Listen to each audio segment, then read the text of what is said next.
625 authorized FM stations in Ghana as at the end of 2020. 625.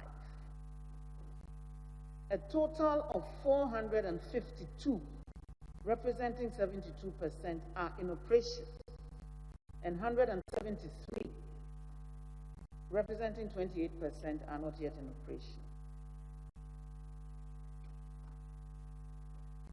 In 2017,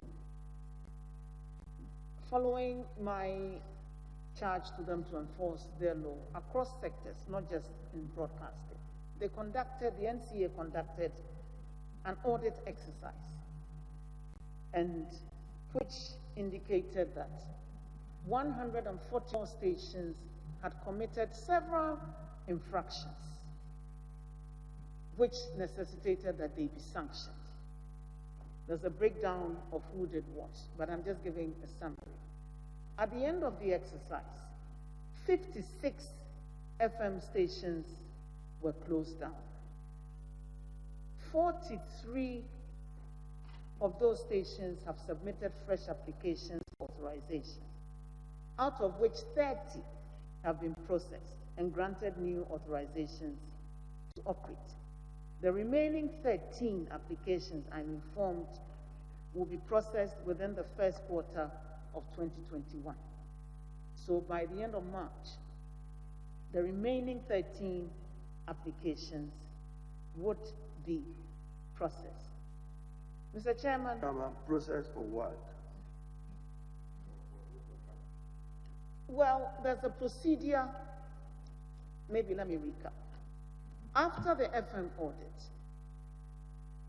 certain fines were imposed ranging from several millions of cedis to thousands of cedis on some of the affected stations.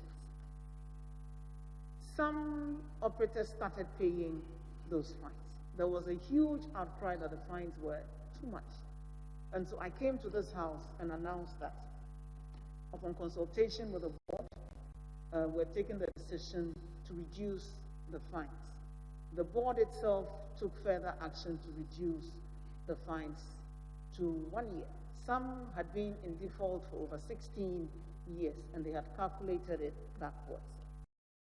16 years, and they had calculated it backwards. Dissatisfied with all that, some of these stations went to court or the tribunal. Now the tribunal decided that the NCA acted wrongfully in imposing fines on those whose authorization had expired and had not applied for renewal. They could only impose fines on those who had valid authorizations. Now, if you do not apply for renewal 3 months at least before your license expires, it means you do not have a valid authorization, and you revert to the position of somebody who is now going to apply for an authorization. And so the NCA had to refund the monies that they had collected from those that they fined. And if the law doesn't allow you to operate without a license, then you do not have the right to operate without a license. And that's what led to the shutdown of the radio stations. So it was by operation of law